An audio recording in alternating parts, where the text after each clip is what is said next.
Ako si Sara Duterte.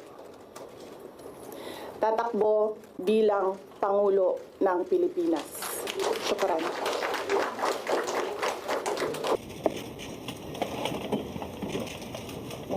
Statement nila. Yeah. Okay.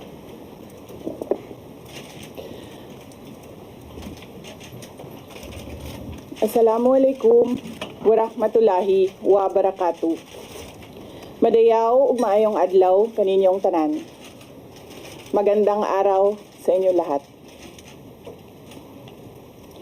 Proverbs 19 verse 21 states, "Many are the plans in a person's heart, but it is the Lord's purpose that prevails." It took me 47 years to understand that my life was never meant to be only mine. Unlike others, I may not have been born just to chase happiness. For a long time, I questioned the weight of responsibility to my family, to my country, to everyone who called on me. Today, I have peacefully accepted that my life is unlike any other. Sa unang mga buwan ng aming mga termino, nakita ko na ang kawalan ng katapatan ni Bongbong Marcos Jr. sa mga pangakong binitawan noong kampanya,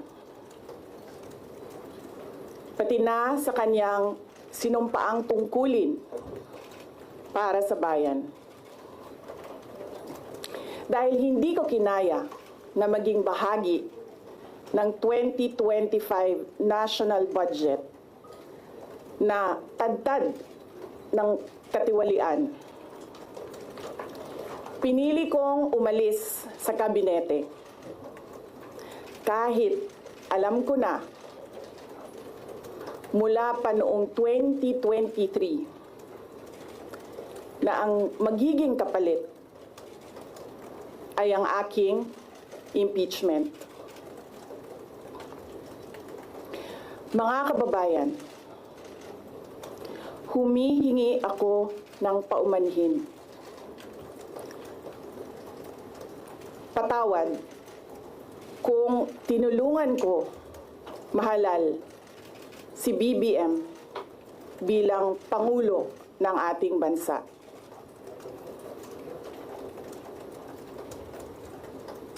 Patawad kung hanggang ngayon ay marami pa ring Pilipino ang nalulunod sa baha ng dahil sa malawakang korupsyon.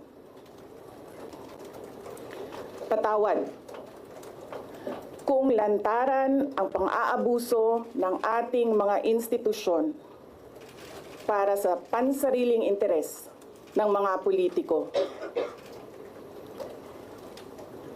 Patawad kung patuloy ang pagtaas ng presyo ng mga pangunahing bilihin habang nananatiling kapos ang kita ng bawat pamilya. Patawad kung wala man lang tayong tunay na seguridad sa pagkain. Patawad kung may nagkakasakit at binabawian bigla ng buhay dahil sa kakulangan ng maayos at epektibong healthcare system. Hindi ako kailanman natakot sa pagsira nila sa pangalan ko. Ngunit, may takot ako para sa ating mga anak. May takot ako para sa susunod na henerasyon.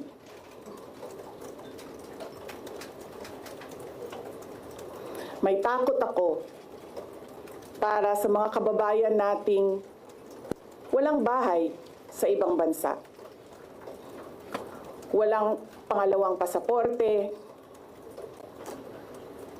walang ibang matatakbuhan kundi ang Pilipinas. Kahit ito'y patuloy na nalulugmok sa kahirapan.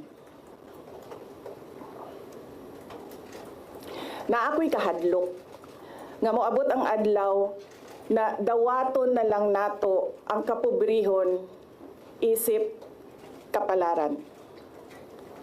Nga maanad na ta sa sayop. Nga mawad-an na lang ta og paglaom.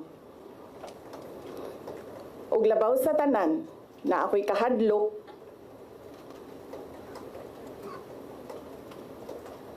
nga moabot ang adlaw nga wala na tay Pilipinas nga ikahatag sa atong mga anak.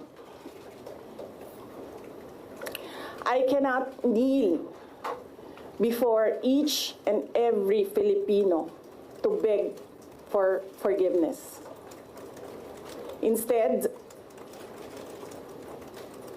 I offer my life, my strength, and my future in the service of our nation. Mga kababayan, ibalik natin ang tapang at malasakit para sa Diyos, sa bayan, at para sa bawat pamilyang Pilipino. Ako si Sara Duterte, tatakbo bilang Pangulo ng Pilipinas. Shukran. Any questions? First question. Next time na question. Oh. Thank you. Good morning. Iniwan ko kay JC yung kabuuan ng speech.